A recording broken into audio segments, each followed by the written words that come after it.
Hey guys, new video.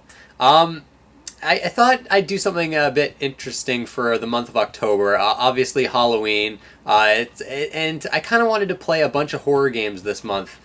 Survival horror games aren't really my favorite genre.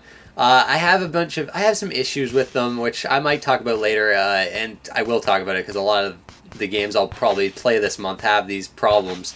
So I'm thinking of doing a kind of a marathon type thing where I try to complete as many horror games or survival horror games as I can throughout the month of October. I have kind of a slow start on it now because Final Fantasy V took me into the early days of October. But I recently finished the game Rule of Rose for the PS2 to start things off for October. I was thinking of doing I've done a top horror games video in the past. It was one of my first videos. I'll leave a link to that into the description, which I think I did that last October. I don't know. I don't think it's been a year that I've been on YouTube, but for this October, I want to just focus on playing survival horror games throughout the month. I don't think I'll probably finish too many. There are a few survival horror type RPGs I want to play. I'm not going to ruin the surprise of what games are going to come out next, but for now, it's Rule of Rose. Now, Rule of Rose. This is an interesting game. I've heard a lot of mixed things on it. When it came out, it didn't get too many great reviews. It got a lot of 4s and 5s and 6s, but the YouTube gaming community and a lot of people on gaming forums tend to really like this game. A lot of survival horror fans are crazy about it.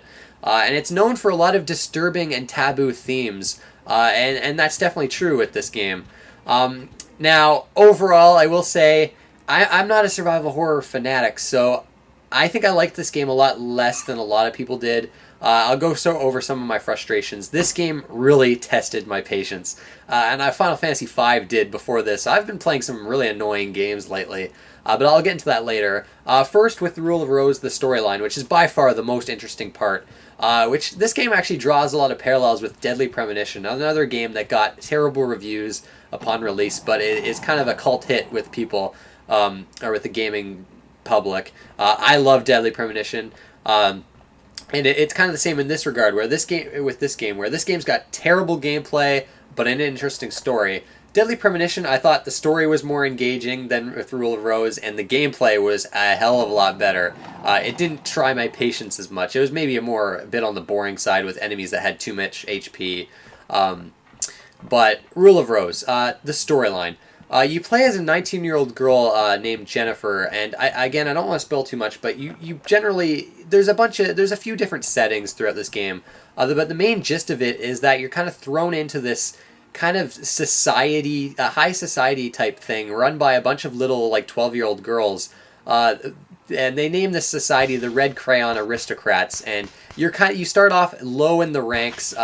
And you kind of have to make your way up, and they treat you like shit in this game. You're treated like shit by these little girls, they do some really horrible things. Now, and a lot's been said about the disturbing elements to this game. There's some hints of pedophilia in this game. There's a lot of sexual themes in this game. For whatever reason, though, I didn't find it all that disturbing or uncomfortable. In fact, the stuff in this game that really bothered me was the animal abuse type stuff that you'll see throughout this game. I don't know why, but that bothered me out of everything in this game.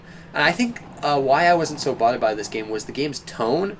I think I was expecting more of a dark game, and it is dark to an extent, but there's a lot of goofiness to this game. A lot of the voice acting is really corny and not very good, and it kind of ruins the tone for me and the feel of the game, where a lot of the cutscenes, the characters are just really a lot of these little girls are just very bizarre, and I'm sure there's a point to it, and there is, because this storyline, it's confusing. Admittedly, it's confusing throughout the entire game. You can get a good ending and a bad ending, I think. I got the good ending. I like the ending. It wraps things up nicely. And my confusion kind of faded away towards the end, but I did have to look online to read up a lot of the metaphors in this game. It's a very indirect storyline. It doesn't show too much or tell too much. You kind of got to read into things to get the full gist of things. But it's a very clever and engaging storyline when you do look up things. It's just playing through the game. A lot of it's confusing. A lot of it doesn't make much sense. I wasn't totally engaged throughout.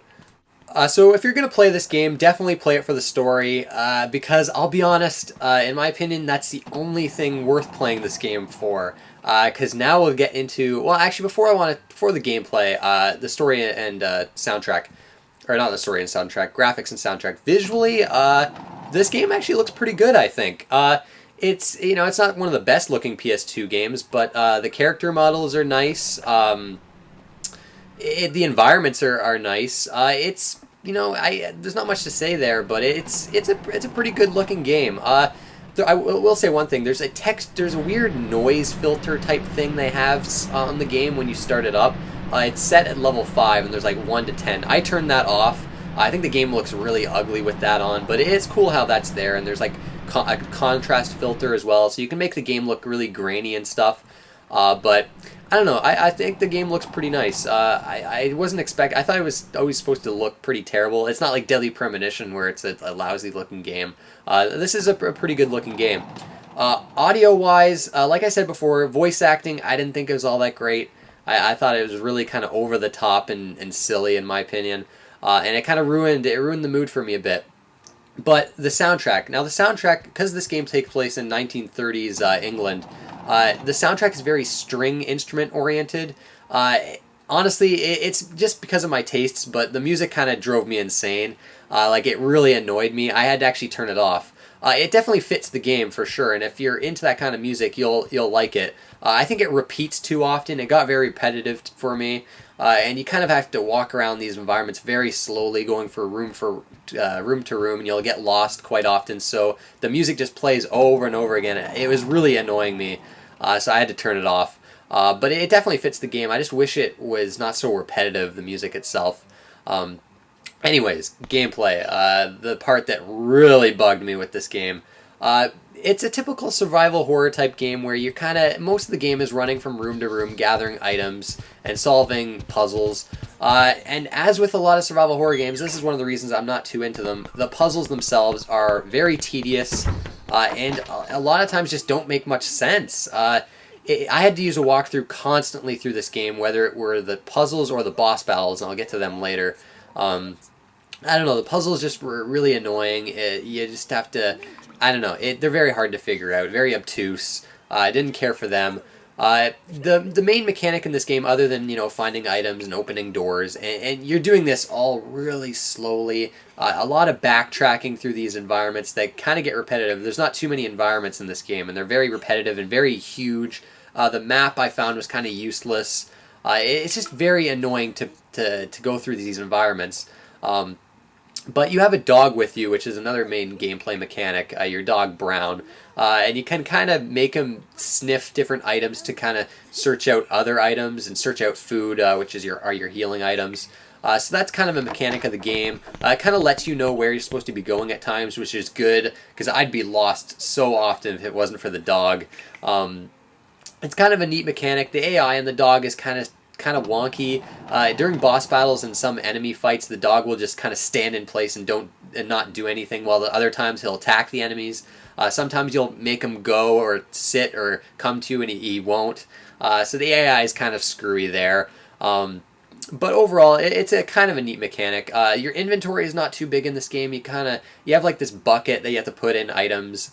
You put your items into, and generally once you use an item and it's not served its usefulness anymore, it will still stay in your inventory. It won't like go immediately back to the bucket. So it's kind of annoying having to constantly going to that inventory and drop items. And I don't know, like the inventory management in this game, well, it's better than a lot of games I've seen. It was still not ideal, and still definitely annoyed me. Like a lot of little things added up, and by the time I was halfway through this game, my patience was had completely run out. And you can get different weapons to equip, and with that I'll go into the combat, which is by far the worst part of this game. Probably the worst combat I've seen in a survival horror game. Might be some of the worst combat I've seen in a game, period.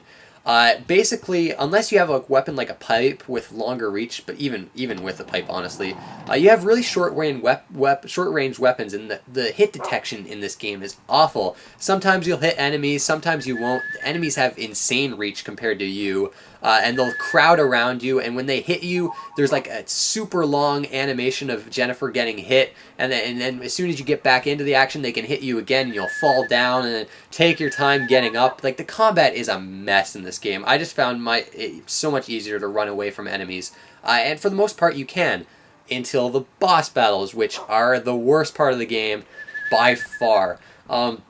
They take an insane amount of hits to kill, first off.